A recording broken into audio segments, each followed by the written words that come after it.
महू में सांप्रदायिक तनाव के बाद अब शांति का माहौल। हिंदू मुस्लिम दुकानदारों ने लगाए हिंदुस्तान जिंदाबाद के नारे। महू के बाजार में हिंदू मुस्लिम दुकानदारों ने एक दूसरे को लगाया गले। कहा कुछ असामाजिक तत्वों ने बिगाड़ा था माहौल। मामले में 40 पर एफआईआर, 13 गिरफ्तार।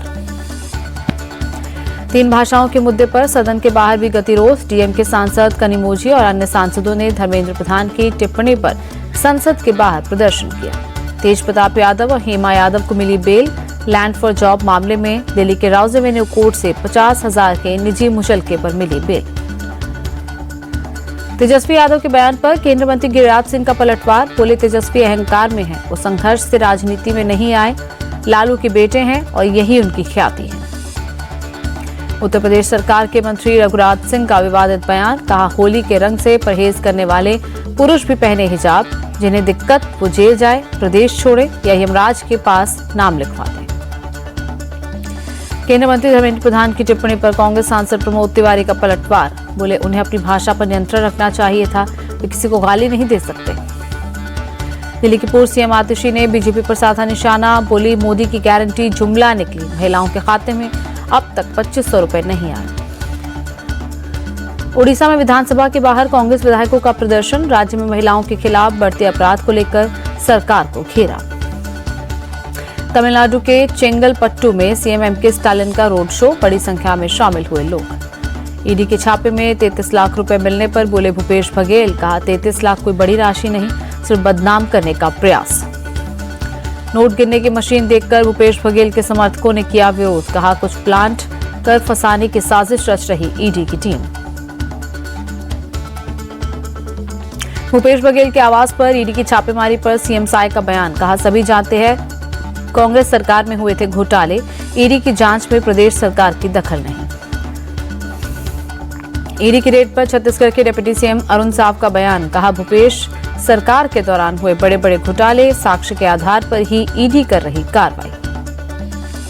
भूपेश बघेल के यहां ईडी छापे पर प्रमोद तिवारी बोले ईडी, आयकर और सीबीआई का इस्तेमाल भाजपा के फ्रंटल संगठनों के रूप में किया जा रहा।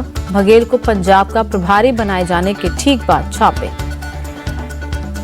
छत्तीसगढ़ के पूर्व सीएम भूपेश बघेल के आवास पर ईडी की तलाशी पर मनोज तिवारी बोले जो जैसा करेगा वो वैसा भरेगा। मनोज तिवारी ने भूपेश बघेल पर साधा निशाना। अगर आपके मुख्यमंत्री रहते घोटाले हुए, आपके घर जांच एजेंसी की रेड पड़ी और नोट गिनने वाली मशीन मंगानी पड़ी तो कितनी शर्म की बात है। पीएम मोदी 2 दिवसीय दौरे पर मॉरिशस पहुंचे। मॉरिशस के प्रधानमंत्री नवीन चंद्रन रामगुलाम ने माला पहनाकर और गले लगाकर किया स्वागत। पीएम मोदी के स्वागत के लिए उप प्रधानमंत्री और चीफ जस्टिस भी थे मौजूद। मॉरिशस के करीब 200 नेता, राजनयिक और धार्मिक गुरु एयरपोर्ट पर पहुंचे। पोर्ट लुइस के एयरपोर्ट पर पीएम मोदी को गार्ड ऑफ ऑनर दिया गया। मॉरिशस के प्रधानमंत्री नवीन रामगुलाम भी मौजूद रहे। मॉरिशस पहुंचकर पीएम ने किया ट्वीट। लिखा प्रधानमंत्री डॉक्टर नवीन चंद्रन रामगुलाम ने हवाई अड्डे पर मेरा विशेष स्वागत किया। पीएम मोदी कल मॉरिशस के 57वें राष्ट्रीय दिवस समारोह में बतौर मुख्य अतिथि भाग लेंगे। 20 से ज्यादा भारत निर्मित परियोजनाओं का उद्घाटन करेंगे। पीएम मोदी का होटल पहुंचने पर भारतीय समुदाय ने पारंपरिक तरीके से किया स्वागत। प्रधानमंत्री ने लोगों से हाथ मिलाकर किया अभिवादन।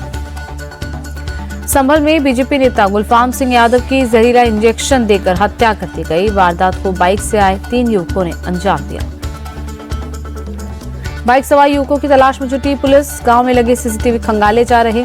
गुलफाम सिंह यादव ने मुलायम सिंह यादव के खिलाफ लड़ा था चुनाव। All India Muslim personal law board ने विपक्षी सांसदों को दिया इफ्तार का न्यौता। वक्फ संशोधन बिल पर संसद में सरकार को घेरने की रणनीति पर चर्चा होगी। मुस्लिम पर्सनल लॉ बोर्ड ने जेडीयू और टीडीपी के सांसदों को भी इफ्तार में बुलाया। कॉन्स्टिट्यूशन क्लब में शाम 6 बजे होगा इफ्तार का आयोजन। कांग्रेस के वरिष्ठ नेता दिग्विजय सिंह का फिर आया तुष्टीकरण वाला बयान। कहा उमर खालिद जैसे निर्दोष लोगों को परेशान किया जा रहा। दिल्ली दंगों में 4 साल तक जेल में रह चुका है उमर खालिद। बेंगलुरु में हिंदू एक्टिविस्ट चक्रवर्ती सुली बेले का धर्मांतरण और लव जिहाद को लेकर विवादित बयान। कहा दूसरे धर्म की लड़कियों को अपने धर्म में मिलाने की जरूरत है। दिल्ली की सीएम रेखा गुप्ता का अपने आवास पर लोगों से मिलने का सिलसिला आज भी जारी। शपथ लेने के बाद से रोज लोगों से मिलती हैं सीएम।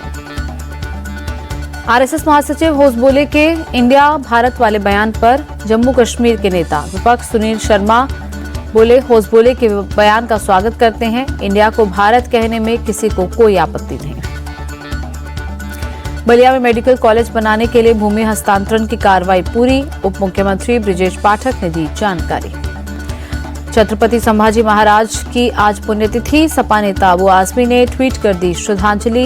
लिखा, स्वराज के दूसरे छत्रपति पराक्रमी योद्धा धर्मवीर छत्रपति संभाजी महाराज को विनम्र श्रद्धांजलि। म्यांमार में अवैध नौकरियों के लालच में फंसे 283 भारतीयों को बचाया गया। विदेश विभाग अब सभी को स्वदेश लाने की तैयारी कर रहा है।